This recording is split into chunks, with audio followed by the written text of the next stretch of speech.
Okay, so we're going to use end behavior as a way to match these formulas to their graphs. So look at formula 1. What is its degree? 2. Yep, its degree is 2. And what is its leading coefficient? 1. Yeah, the number right in front of that term is a 1. So this is degree 2. Degree is even because 2 is an even number. And the leading coefficient, I'm going to shorten that to LC, leading coefficient, is positive. So when you have even degree and leading coefficient positive, what's your end behavior? Touchdown. Okay, which of these pictures has touchdown end behavior?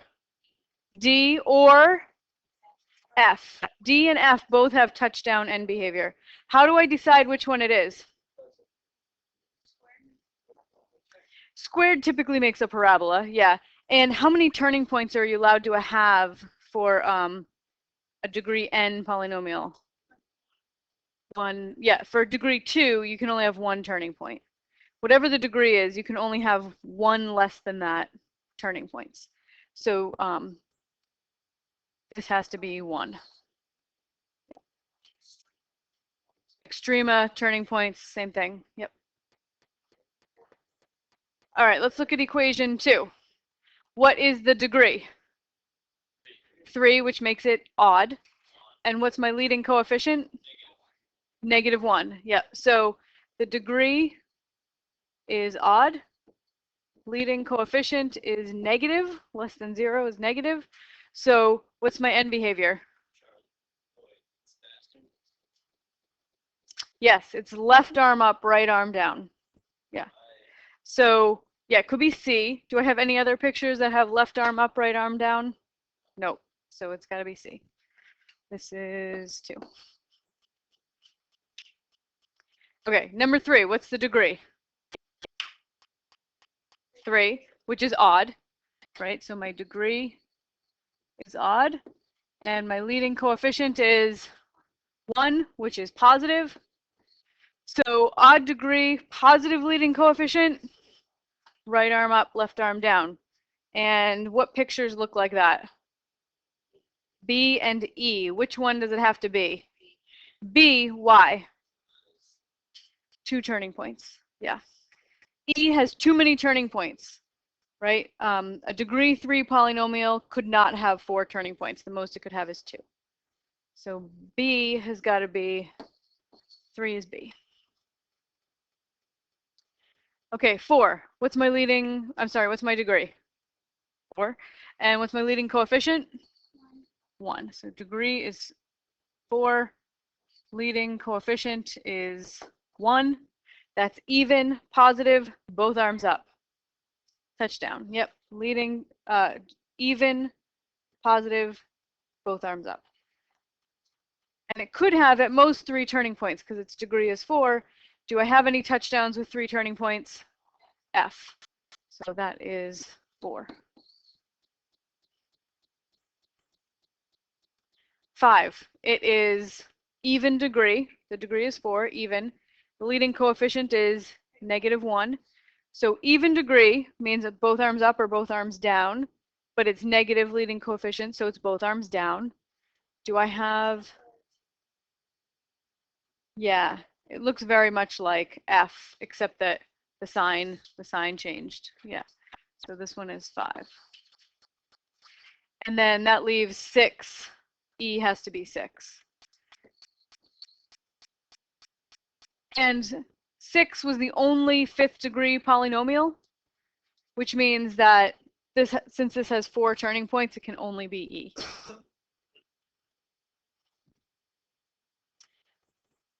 Okay, so if you were going to model the population size of a growing city over time, would you want to use a positive or a negative leading coefficient? Positive. Why? Because it's going up. Yeah. The population is increasing, so you want to choose a polynomial that is eventually going to be increasing. All right, here's a scatter plot. If I connect these with some kind of smooth curve, what degree polynomial could I use for that? 4. Why 4? 3 turning points. Yeah. 3 turning points, which means that a degree 3 could not model this because a degree 3 polynomial can only have 2 turning points.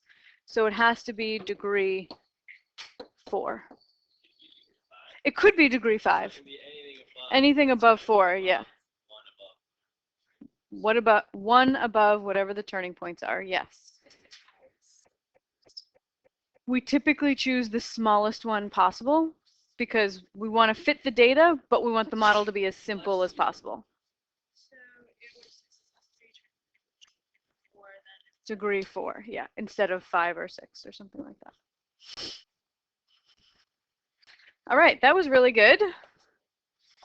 So today we're going to work on polynomial regression. Earlier this semester, we entered data into the calculators that I have to hand out for people who don't have their own. We entered data into calculators and we did linear regression. And then we also did a project in GeoGebra on linear regression. So now we're going to see what to do if your data does not fit well on a line. So this table shows the number of women in the full-time civilian labor force in millions with children under the age of 6. All right, so we have, this is by year, and I'm going to type all this data into the calculator. Okay, so you now all have a graphing calculator in front of you. We're going to walk through how to plot this data on the calculator and find a polynomial regression model. Find a polynomial that models the data well. All right, so I'm going to open up my calculator.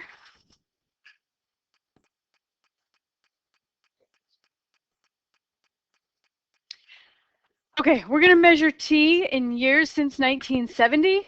So 1975 is actually going to be t equals what? Years since 1970.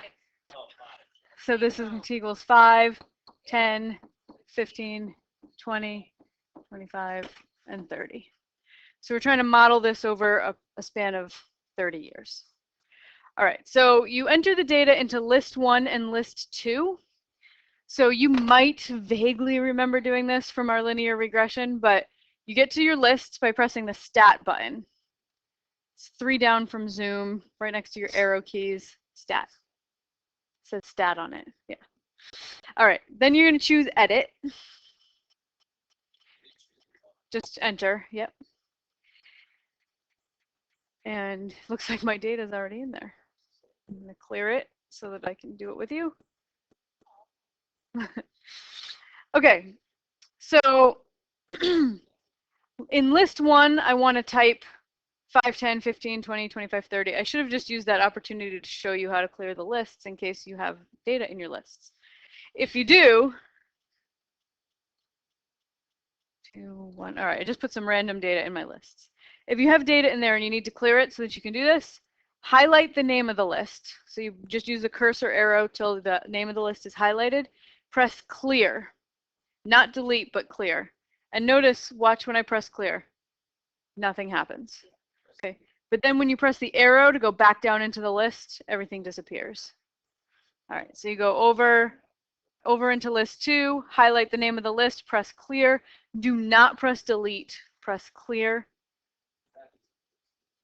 The whole list disappears. The whole list deletes. There is no more L1. Did you press delete? Hold on. Okay, so we have L1 and L2 are now empty. I'm going to put my data in there. In L1, I'm going to put my X data, which if time is one of your variables, it's typically X. So I put in 5, 10, 15, 20, 25, and 30. And then in list 2, I'm going to put my Y data, which is millions of women with children under 6 in the workforce. So at 4.851, 5.886, 7.322, 8.732, 9.587, and 9.736. All right, so one quick check to see if you made a typo when you were entering your data is that the 2 lists have to be the same length, right? So it's just like one quick thing you can look at before you move on. It doesn't mean you didn't make a typo, it just means you didn't leave out a whole piece of data somewhere. Okay, so now what I want to do is I want to find the line of best fit and the parabola of best fit. Okay.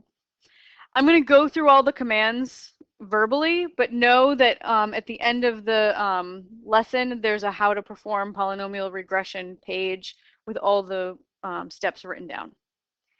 And also know that you will not be asked to find a regression equation on a quiz or a test. Okay, so you won't have to do this process on a quiz or a test. This is for exploration purposes today. Help us learn some things. But you won't have to do, you'll be responsible for what we learn, but not how we learned it. Does that make sense? It will when we're done. Okay, so I'm just going to press quit. So above the mode key, it says quit in yellow. So I'm going to hit second quit. So I'm back to the home screen. Everybody in the home screen? Quit. Second quit. All right, so now press the stat button again. Actually, you know what I'd like to do is I'd like to look at a picture of my data, scatter plot. So just quit, yep. All right, so go to y equals. Go to y equals. If there's anything in y1, clear it. Just press clear. And plot 1 up at the top left, that's what we want. That plots data. So you're going to use your cursor to highlight it, put the cursor on it, and press enter. And when you move, now it'll be highlighted. So you want your y equals screen to look like this. Plot 1 highlighted. All right. Now that it's done, just press zoom 9. The zoom button and the number 9. Zoom is the middle of the top row. Zoom 9.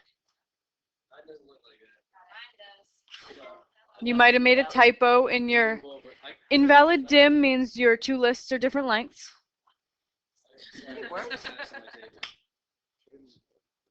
So if I zoom out, maybe I'll be able to see it. It's not working. Wait, let me see. Yeah, you made some typos in your table. Yeah. Go to stat, edit. Yeah, you're missing some decimal, or you didn't put them all in, or you're missing decimal points. I don't know. Okay, so what kind of model do you think we should use here? A line would look good. Yep, if I could draw a line of best fit. But what does it look like in recent years? What does it look like is happening? It's either getting constant or it's going to come back down, right? We could fit a pretty good parabola to that also. So I'm going to do both a line and a parabola. Okay, so I'm going to quit from here. Second quit. Back in the home screen. All right, press the stat key. This time, instead of looking in the edit menu, you're going to use the right cursor to move to the calculate menu. And we're going to choose number 4, lin reg. And this we've done before. It was a long time ago and we only did it once, but we've done it before. Lin reg. If you have an older calculator and your screen looks like this, then, and none of you do, right? Because I gave you all newer ones.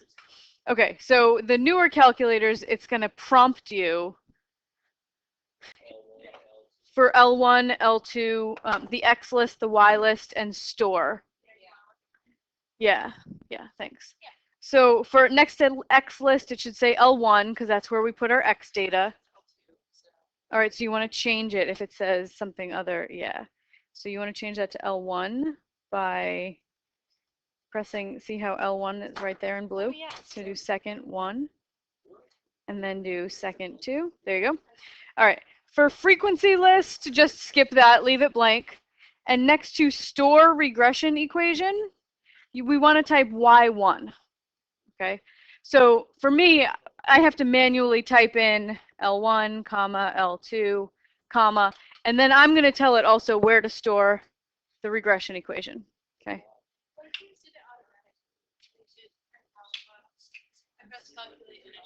Did it say, did you choose a place to store the equation? Then, I mean, you'll get the equation, but it's not stored anywhere. All right, I'm about to do the y thing. Okay, hold on. So list 1, list 2. That's x list, y list. Now you have to tell it where to store the regression equation. I want it to store in y1. Like when I go to y equals, I would like the equation that I get to be right there. All right, so to get y1, there's like 4 steps. It's such a pain. They're written on the paper, don't worry. You press vars for variables, because y is a variable. So you press vars, it's right next to clear. Move to the right to choose y variables, because we're looking for a y. Choose function, because all the y things are functions. And then you get a list of all the y's. So it's vars, y vars, function, and then choose y1 by pressing enter. Then, if you have an old one, just press enter. If you have a new one, highlight calculate and press enter.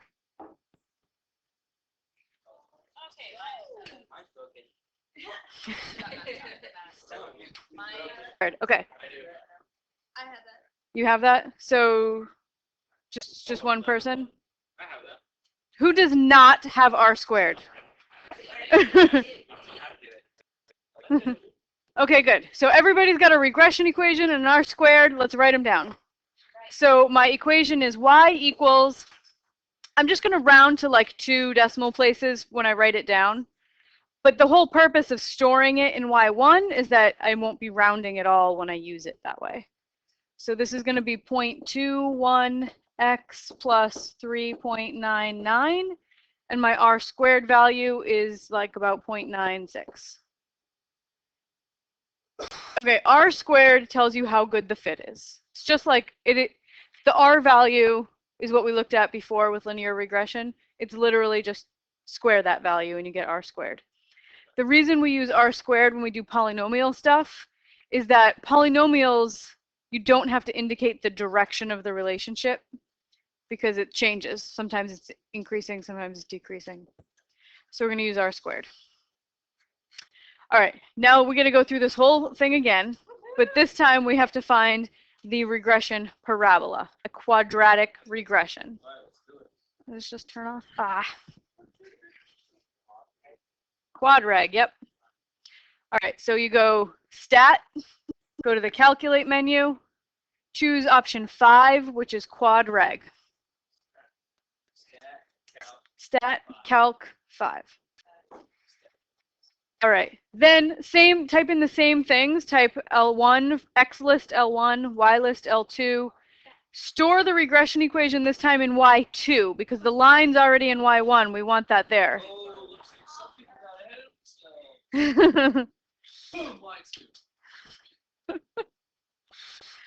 So you want the store to be in the Y2 this time. Okay, but real quick. Vars, y vars, then function, then y1 or y2. All right, so my parabola equation is y equals negative 0.005x squared plus 0.38x plus 2.87. Just rounded most of those values. And my r squared value is 0.99.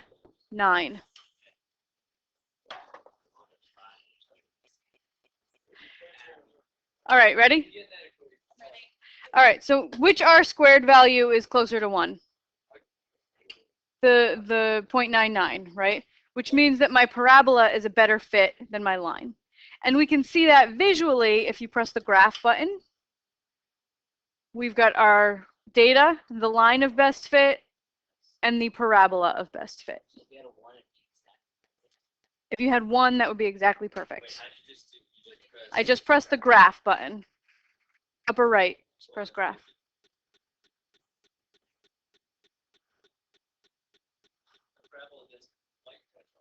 Yeah, mine either. That's why it's 0.99 and not 1.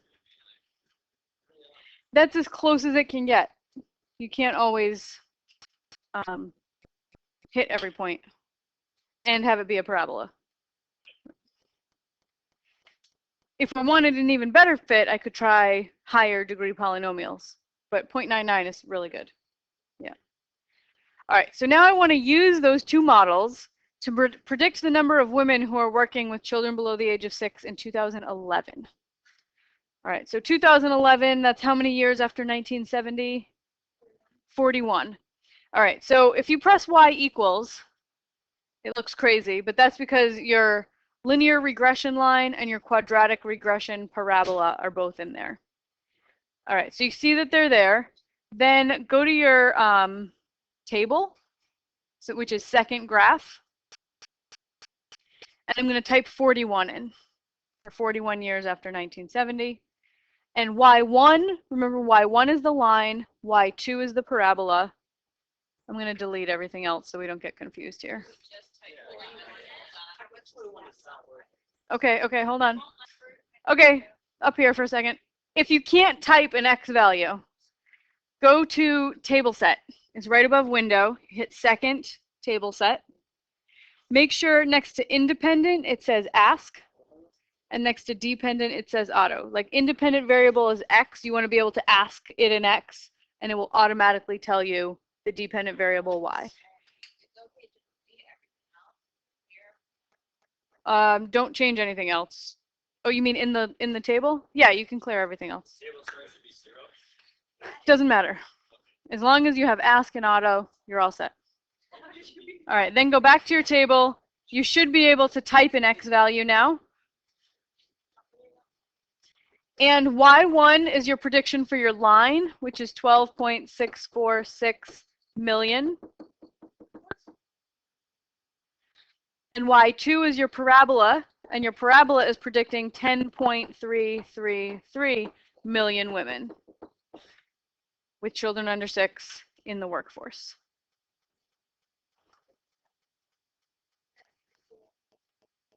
Pretty cool. Which one do you think is a better prediction? Probably the second one. I don't know what my confidence level is, but I think this one is better. Yeah, you could say 96% for the top based on the R squared, 99% for the bottom.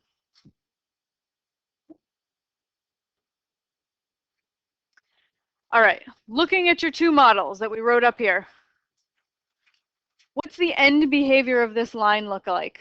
What's the degree of this polynomial? 1. Yeah, there's a degree of 1 on there that we typically don't write. It's a straight line, yep. So its degree is odd, right? Its leading coefficient is positive, 1, which is positive, so it's like this, right? So over time, it's increasing forever, right? So my line indicates that as time approaches infinity, women in the workforce approaches infinity, right? As we move to the right, the line just keeps going up and up and up. That can't be right, yeah, because there's only so many people, right? That just can't happen. Yeah, but the parabola, right? Look at the equation for the parabola. Its degree is dose, which is even, right? Which is both arms up or both arms down. And its leading coefficient is negative, which means both arms down, which means that my end behavior to the right is negative infinity. So this says as t goes to infinity, as time just moves on and on and on, women in the workforce is approaching negative infinity. Yeah? You're going to have negative women working? I mean, what does that mean even? Well, at some point all the people are going to be dead, so it's going to go to 0. It would go to 0, yeah. Yeah, so neither of these really make sense as long-term models. These are good short. It does make sense to a degree, yeah, because it will turn around and come back down. Yep. But as long-term models, neither of these are good. Okay. These are good for short-term prediction. Like we might be able to predict the next 10 years or 20 years or even 50 years, but not like 1,000 years. So 4-step modeling process, make a scatter plot, decide whether you think a line or a parabola or a curvier polynomial than a parabola would be a good fit. The more peaks and valleys or turning points, the higher the degree you need. Find an equation for your model. Your calculator will do that part. Verify that your equation has a graph that comes close to the points, right? And if it doesn't, you either need to check for typos or pick a different model, right? Maybe it was that a line is just a terrible choice and you have to use quadratic or something. Then you can use the equation that you come up with to make conclusions, estimates, predictions. End behavior of a polynomial will always be plus or minus infinity. Extrapolation predictions that predict very far in the future or very far in the past is subject to a higher risk of producing a meaningless result. It's going to be careful about what you actually use the model for. All right, so now you have some problems to do polynomial regression on.